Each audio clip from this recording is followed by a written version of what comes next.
Jim, thank you for taking a little time today. Mike, I'm delighted to be here again. Well, it's always good to see you. This would be my third or fourth time I've met you in Singapore over almost the last decade. Poor guy, what's wrong with you? Seriously. Why do you keep kinds coming of back? Issues. I don't know. But here's where I really want to start today, and the nice, easy subject, which is I look around the world today. I see that have to have been the last 30 days, terror attacks, cop killings, Deutsche Bank nearly collapsing, the German long rates set at negative. Am I wrong to look at all this and see something that looks almost like a societal collapse? You wait for the next couple of years. It's going to get a whole lot worse. This is just the warm-up, Mike. It's going to be a whole lot worse. As economies get worse, there's more social unrest, more angry people, crazier politicians. You know, somebody comes along on a white horse to save us all, and she usually makes it worse. No, we got huge problems ahead of us. But are we at a point right now? It feels like an acceleration. Look, you've got much more experience in history at looking at these events than I do. Is this brave new territory, at least right now? You say it's going to get worse, but is the right now something even new to you, what we're witnessing? Oh, no, well, yes, it's new to me in my lifetime. Although the 60s, there was some of this in America anyway, but nothing like this, which is much more deep-seated. In the 60s, was a bunch of naive kids who didn't know what we were doing. This time, it's real people who are very unhappy about what's going on. If you read history, you see there are a lot of similarities to history in the 20s and the 30s with the rise of some crazy people, some crazy dictators. A lot of the things that were said then are being said now, and you're right, that's what's worrisome. So in the last month, we have Brexit. To me, this feels like a triggering moment. How did you perceive Brexit? How do you feel about this particular event, and what is next in your opinion? Well, as things deteriorate, there's always one bad step. Something looks okay, then another bad step, another bad. Remember the bear market of 2008? First was Iceland. Well, what's Iceland? Who cares? Then there was another step, and the next thing you knew, everything was collapsing around us. This is another step in an ongoing deterioration of events. It's also an important turning point because it now means that the central banks are going to print even more money, and that may keep markets up for a while. You know, in the last 9 months, earnings are down in the United States. Most stocks are down in the United States, but if you look at the averages in the bond market, they still go up. That's because all the central banks are running their printing presses as fast as they can, and Brexit means they'll run them even faster. So we have this strange dichotomy. The world's getting worse, but markets look like they're okay. Now, most stock markets are down. The U.S. is the one that's tricking everybody. It's definitely tricking everybody because it's hard to get people to perhaps listen to and believe in your message when stocks in America are at all-time highs. I think people look at their 401k accounts and they say, hey, I'm rich. Not all stocks, the big stocks, the market averages are at all-time highs. Most stocks are down. In 2015, when the market averages were flat, twice as many stocks were down on the New York Stock Exchange as were up. So, I mean, underneath, the stocks are not doing well, and that's true all over the world. But everybody owns Apple, and everybody owns Netflix, and so people think they're rich, but around the world, things are going wrong. Go out and ask any citizen. Ask any voter in the U.S. Ask any voter in Japan, and you'll know that something's wrong. I led off with this this questioning of a societal collapse, and you said things could get much worse.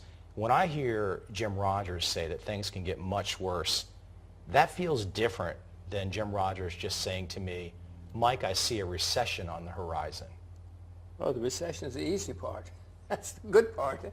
As I said, earnings are down in the United States for the last 3 quarters. So the recession, I don't know how you're going to define recession. It is starting. It is in place. Most stock markets around the world are down. Most stocks in the United States are down. But for governments, central banks printing a lot of money, everything would be down now, and we would all know something's wrong. So the next time around, Mike, we had a problem in 2008 because of debt problems worldwide. Now the debt is staggering even compared to 2008. In some countries, it's 3, 4, 5 times as much as it was 8 years ago. And the money printing has been stagnant. So the next time we have a problem, you should be worried. I can look at the last few bubbles, and the U.S. Fed at least had the ability to drop rates from 6 or 5% down to 0. When we're already at 0, and many places obviously headed to negative, perhaps the U.S. is headed to negative, I'd love to hear your opinion. If you have a market correction, a market crash in that environment, it seems like brave new territory. I mean, what will be the tool, and what will be the result of the misfiring? Because whatever tool they use is going to be not a good one. So what will be the end result that the average person has to think about? It's already not working. So whatever they do is not going to work again because they don't know what they're doing. This is all an experiment with them. You know, you had that woman yelling, and she persuaded Bernanke and Greenspan, let's print more money, let's drive interest rates to nothing, and let's see what happens. She didn't know what I don't know if she will acknowledge it still, but I think she probably would. This is an experiment. It really was initiated by, Yellen was there behind the scenes in Washington before, giving these guys advice. Oh, my God. But that's frightening, isn't it, when you call it an experiment with so many lives, so many bank accounts, so many investment accounts? So many. It's the whole world, Mike. What do you mean so many? It's everybody in the world, whether you're in the wilds of Africa or Siberia, wherever you are. Everybody's going to be affected this time around because it is so nuts. They're negative interest rates. You say, will they come to the U.S.? What's happening now, and I own a lot of U.S. dollars, full disclosure, as people cannot get interest yield anywhere, more and more people are going to the U.S. because at least there's still yield in the U.S. and they think the U.S. dollar is a safe haven. It's not a safe haven, but they think it is. So interest rates in the U.S. continue to go down because everybody's flocking to the U.S. and so the dollar's going to go higher and higher. Interest rates are going to go down further and further in the U.S. And when we wake up one morning, the stock market may continue to go higher because of all this. Since the money's going to the U.S. looking for yield, it's one of the few places that can get yield now. The dollar's going to go higher, bonds are going to go higher, stocks may go higher in the U.S. Paint a picture for those people that are not as versed in the macro monetary world. Paint a picture for how bad this can get. Look, it's just me and you sitting around. No one else is going to hear this. So when you really sit back by yourself and you think about perhaps for your family, your daughters, and you're thinking about your concerns and your worries, how bad can this really get? Give me some color and some depth about what can really happen, Jim. In the 1920s, America had to raise interest rates because of the European situation, the world debt situation. So the U.S. stock market went through the roof because all the money went from Europe to the U.S. and then Europe was all going bankrupt. The Germans couldn't pay the penalties, and so everything went through the roof. And you know what happened afterwards. After it got so overpriced because the money kept flowing in one direction, then all of a sudden, well, you may remember the 30s. I'm old enough to remember the 1930s. And then you remember what happened after the 1930s. So throughout history, along comes a savior on a white horse.